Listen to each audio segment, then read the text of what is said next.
উনি সাহাবায়ে কেরাম বসা, আপনারা কথাটা একটু খেয়াল করবেন। উনি সাহাবায়ে কেরামকে এভাবে সরিয়ে আমার নবীর একেবারে কাছে আসলেন, আমার নবীর হাঁটুর সাথে হাঁটু লাগিয়ে বসেছে, হাঁটুর সাথে হাঁটু লাগাইয়া বসেছে। জিবরিল আমিন হলো নূরের কোন শারীরিক অবয়ব থাকে না। নূরকে যদি শরীরের অবয়ব দেওয়া হয় সেটার মধ্যে শারীরিক বৈশিষ্ট্য থাকে না। আমি এটা ধরতে পারতেছি কেন? কারণ এটার একটা ফিজিক্যাল স্ট্রাকচার আছে, শারীরিক অবয়ব আছে, সেজন্য আমি এটা টাচ করতে পারতেছি। কিন্তু আমার গায়ের উপর যে আলো পড়তেছে, আপনি সারাদিন যদি চেষ্টা করেন আলো ধরতে পারবেন? আলো ধরা যায় না, আলো ধরা যায় না। কিন্তু জিবরিল আমিন আমার নবীর হাঁটুর সাথে হাঁটু গেড়ে বসেছে, হাঁটু লাগিয়ে বসেছে। তাইলে আমরা এতটুকু বুঝতে পারছি, আল্লাহ ইচ্ছে করলে নূরানিয়তের ভিতরে বাশারিয়তের বৈশিষ্ট্য দিতে পারেন। নূরানিয়তের ভিতরে বাশারিয়তের বৈশিষ্ট্য দিতে পারেন। যদি না হইতো এভাবে উনি সবাইকে নূর তো আর সরাইতে পারবে না। নূর হয়তো বলতে পারবে সরে যায়, সরাইতে হলে তো গায়ে টাচ করতে হবে, আলো তো গায়ে টাচ করতে পারার কথা না। কিন্তু জিবরিল আমিন পেরেছেন, তো জিবরিল আমিন পারলে আমার নবী পারবেন না? জিবরিল আমিন যদি পারে, নূর হয়েও বছরের মতো যদি গা ঘেঁষে বসতে পারে, তো আমার নবী পারবেন না? আচ্ছা, এরপরে উনি প্রশ্ন করেছেন। এই প্রশ্ন আমার নবীর দরবারে তিনটা প্রশ্ন রাখেন, একটা আকীদার ব্যাপারে, একটা আমলের ব্যাপারে, আর একটা তরিকত এবং তাসাউফের ব্যাপারে। এখন আমি যে তরিকত তাসাউফ বলতেছি, আমার ভাইরা রাগ করে ফেলবেন। আপনি তরিকত তাসাউফের যে নামই দেন না কেন সেটা আপনার বিষয়, কিন্তু প্রশ্ন তো তিনটা ছিল, একটা আকীদা, একটা আমল, একটা কলব বাতেনের অবস্থা। কলব বাতেনের অবস্থাকে আপনি যদি মনে করেন আপনি অন্য নাম দেবেন, আপনি দেন, কিন্তু 1300 বছরে উলামায়ে উম্মত এটার নাম দিয়েছেন তরিকত এবং তাসাউফ। জিনিস তো আঙ্গুর। এখন আপনি যদি আরবিতে এনাব বলেন, এটাও আঙ্গুর। ইংরেজি দেশে গিয়ে যদি গ্রেপ বলেন, এটাও আঙ্গুর। নামের সাথে তো আমাদের কোনো কি নাই, মারামারি। যেটা বাংলাদেশে আঙ্গুর সেটা আরব দেশে এনাব, যেটা আরব দেশে এনাব সেটা ইংরেজির দেশে গ্রেপ। কি বলবেন বেটা? গ্রেপ। কি বলবেন? গ্রেপ। ঠিক আছে। তো আমি আপনাদেরকে বলতে চাচ্ছি, ঘটনা একই, প্রশ্ন তিনটা। প্রথম প্রশ্ন ছিল আকীদা। আকীদা কি জিনিস? তো কিছু বিষয় মনে বিশ্বাস, মুখে উচ্চারণ। মনে বিশ্বাস, মুখে উচ্চারণ।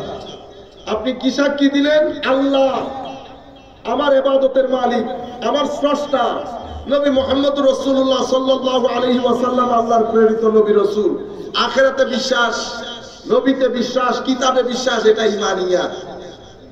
কিন্তু পরবর্তী যুগে ঈমানিয়াতের ক্ষেত্রে কিছু জিনিস অনেক গুরুত্বপূর্ণ হয়ে গেছে, যেটা সাহাবায়ে কেরামের জমানায় দরকার ছিল না। কেন? কারণ সাহাবায়ে কেরামকে আদব শিখিয়েছেন খুদ আমার আল্লাহ। সেই কারণে সাহাবায়ে কেরাম নবীকে যে আদব দেখিয়েছে, এটা পৃথিবীর বুকে কোন ব্যক্তির পক্ষে সম্ভব না। সাহাবায়ে কেরাম যে তাজিম, যে ইশক, যে আদব দেখিয়েছে, এটা ওনারা কিভাবে পেরেছেন? এটা পেরেছেন কারণ আমার আল্লাহ খুদ তাদেরকে নবীর আদব শিখিয়েছে। আপনি দেখেন কোরআনে পাকের মধ্যে আল্লাহ রাব্বুল আলামিন আমাদেরকে যে সম্বোধন করেন, যে প্যাটার্নে, দুই ভাবে করেন, ইয়া আইয়ুহান নাস, ইয়া আইয়ুহাল্লাযীনা আমানু। এখন আপনি যদি কোরআন শরীফ না পড়েন, আপনি তো এগুলা জানবেন না। বুঝতে পেরেছেন? এখন কোরআন শরীফ না পড়ে যদি আপনি ইশকে রাসূল বলেন, আমার নবী নারাজ হবে, আমার নবী নারাজ হবে। আপনি ইশকে রাসূলের কথা বলে যদি নামাজ না পড়েন, আমার নবী নারাজ হবে। এটা কোন ধরনের আশিকে রাসূল যিনি কোরআন শরীফ পড়তে জানেন না? এটা কোন ধরনের আশিকে রাসূল যিনি নামাজ পড়েন না? আশিকে রাসূল কখনো বেনামাজি হয় না। আশিকে রাসূল মুআদ্দাব হয়, মুত্তাকি পরহেজগার হয়, ভদ্র হয়, নম্র হয়, সহনশীল হয়। আশিকে রাসূল আল্লাহর সহি বান্দা হয়। তাহলে ইয়া আইয়ুহান নাস, ইয়া আইয়ুহাল্লাযীনা আমানু, ইয়া আইয়ুহান নাস পবিত্র কোরআনে 20 বার এসেছে। কয়বার? 20 বার, 10 বার মক্কা শরীফে, 10 বার মদিনা শরীফে। ইয়া আইয়ুহান নাস বলে যখন আল্লাহ সম্বোধন করে, আল্লাহ আমাদেরকে আল্লাহতে বিশ্বাস, পরকালে বিশ্বাস, নবীতে বিশ্বাস, আল্লাহর অস্তিত্ব, আসমান জমিনের সৃষ্টি, আল্লাহর গ্রেটনেস, এই বিষয়গুলো আল্লাহ তুলে ধরে ইয়া আইয়ুহান নাস যখন বলবে। যেমন ইয়া আইয়ুহান নাস উবুদু রাব্বাকুমুল্লাযী খালাকাকুম والذين من قبلكم لعلكم تتقون الذي جعل لكم الأرض فراشا والسماء بناء। এভাবে আসমানের গ্রেটনেস, জমিনের সৃষ্টি, উপর থেকে পানি বর্ষণ, আল্লাহ আল্লাহর মহানত্বের বর্ণনা দিয়েছেন। কি জন্য? আল্লাহ বলতেছেন এগুলা দেখো না, দেখার পরে তুমি এবার আমার ইবাদত করো। এটা ইয়া আইয়ুহান নাসের বিষয়বস্তু। তাইলে ইয়া আইয়ুহান নাসের বিষয়বস্তু কি? বিশ্বাস, আল্লাহর মহানত্ব, আসমান জমিনের সৃষ্টি, পরকালে বিশ্বাস, এগুলা হচ্ছে ইয়া আইয়ুহান নাসের বিষয়বস্তু। দ্বিতীয় ইয়া আইয়ুহাল্লাযীনা আমানু 89 বার কোরআনে পাকের মধ্যে এসেছে। কয়বার? 89 বার। এই 89 বারের মধ্যে একবারও মক্কা শরীফে আসে নাই। 89 বারের মধ্যে 89 বার মদিনা শরীফে এসেছে। মনে রাখবেন, মুমিন আর মুসলিম দুইটার মধ্যে ফারাক আছে। মুসলিম হচ্ছে এখনো ইম্যাচিওর, মানে নাবালেগ, ধর্ম গ্রহণ করেছে কিন্তু ধর্মের নূর এখনো তার কল্প বাতিনের মধ্যে যায় নাই। কেন? কারণ কল্প বাতিনের মধ্যে আকীদার নূর যাওয়ার জন্য সবচেয়ে বড় শর্ত হচ্ছে আপনার ভিতরে ইশকে রাসূল থাকা। আমার নবীর আদব তাজিম ইশক বাদে ঈমান নূর হয়ে আপনার ভিতরের জগতে যায় না। সেই কারণে গ্রাম থেকে কিছু লোক এসেছে, তারা বলতেছে ওয়াকালাতিল আ'রাব, গ্রামীণ লোকরা বলতেছে আমরা মুমিন হয়েছি। আমার আল্লাহ বলতেছেন হাবিব তাদেরকে বলে দেন আমি মুমিন হয়েছি, এই কথা যেন তারা না বলে। তো কি বলবে? তো তাদেরকে বলতে বলেন আসলাম না, বলতে আমি মুসলমান হয়েছি। কেন? তো কারণ এখনো পর্যন্ত ঈমানের ভিতরের জিনিস তাদের ভিতরে এখনো ঢুকে নাই। সেই কারণে সূরা হুজুরাতের মধ্যে মুমিন এবং মুসলিম আলাদা আলাদা করে এসেছে। ওয়াল মুমিনুনা ওয়াল মুমিনাত ওয়াল মুসলিমুনা ওয়াল মুসলিমাত। তো দুইটা যদি এক হয় তো আল্লাহ দুই শব্দ আনতেন না। প্রত্যেক মুমিন মুসলিম, কিন্তু প্রত্যেক মুসলিম মুমিন নয়। সেই কারণে এই আয়াতের মধ্যে আল্লাহ মুসলিমকে সম্বোধন করে নাই, মুমিনকে করছে। ইয়া আইয়ুহাল্লাযীনা আমানু, ও পাক্কা মুমিন, যাদের ঈমানের মধ্যে পারফেকশন আছে, যাদের ঈমানের মধ্যে ইশক আছে, আদব আছে, আমল আছে, তাদেরকে সম্বোধন করে আমার আল্লাহ বলছেন।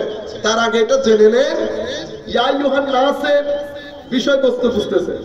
ইয়া আইয়ুহাল্লাযীনা আমানু যখন কোন আয়াতের মধ্যে আসে, এটার বিষয়বস্তু আপনি যদি বলেন হুজুর এক বাক্যে বলেন, এক বাক্যে বলতে গেলে ইয়া আইয়ুহাল্লাযীনা আমানুর বিষয়বস্তু হচ্ছে আদবের উসুল, আমার নবী আদব শিক্ষা দেওয়া। আমি দুই একটা আয়াত বলি আপনাদেরকে, তাইলে বুঝতে পারবেন। শুরুতেই কোরআনে পাকের একটা আয়াত এসেছে, ইয়া আইয়ুহাল্লাযীনা আমানু লা তাকুলু রা'না ওয়া কুলু যুরনা। দেখছেন? মুমিন কাদেরকে বলছে? আমার আল্লাহ সাহাবায়ে কেরামকে সম্বোধন করে বলছে এ আমার নবীর সাহাবীরা। তাহলে সাহাবী ঈমানিয়াতের ক্ষেত্রে কত পারফেকশনিস্ট দেখেন। তাদেরকে বলছে নবীর ক্ষেত্রে যেন রায়না শব্দ ব্যবহার না করে। রায়না শব্দ আরবির মধ্যে অনেক অর্থে ব্যবহৃত হয়। একটা অর্থ হচ্ছে আমরা বলি না could you please look at me, আপনি একটু আমার দিকে তাকাতে পারবেন, তো এটার জন্য আরবিতে রায়না ব্যবহার হয়। আবার রায়না শব্দের আরো একটা অর্থ আছে, যারা রাস্তাঘাটে খেতে ছাগল গরু চড়ান তাদেরকে রায়ের ক্ষেত্রে রায়না শব্দ ব্যবহার হয়। এখন আমার আল্লাহ বলছে ও আমার নবীর সাহাবায়ে কেরাম, আজকের পর থেকে নবীর শানে রায়না শব্দটা ব্যান ঘোষণা করছি। আজিব বিষয় না? আল্লাহ রাব্বুল আলামিন বলছে আমি রায়না শব্দ ব্যান ঘোষণা করছি, তোমরা রায়না শব্দ আমার নবীর শানে আর ব্যবহার করবে না। সাহাবায়ে কেরাম চিন্তায় পড়ে গেলেন, মাওলা এটা কি ধরনের রায় না শব্দের মধ্যে দোষ কোন জায়গায়? পরে আমার নবীর ব্যাখ্যার মাধ্যমে বুঝতে পেরেছে যে মুনাফিকরা সাহাবায়ে কেরামের সাথে বসে আমার নবীকে রায় না বলে ভিতরে ভিতরে ছাগল ছড়ানোর দিকে, বুঝতে পেরেছেন, ইঙ্গিত দিতেন। এই বিয়াদবি থেকে বাঁচিয়ে সাহাবায়ে কেরামকে বারগাহে রিসালাতের আদব শেখানোর জন্য আমার আল্লাহ বলছেন, আমার নবীর সাহাবায়ে কেরাম আজকের পর থেকে নবীর শানে রায় না শব্দ বের ঘোষণা করছে, আদব শিখিয়েছেন। আমি বলেছি আপনাদেরকে ইয়া আইয়ুহাল্লাযীনা আমানুর বিষয়বস্তু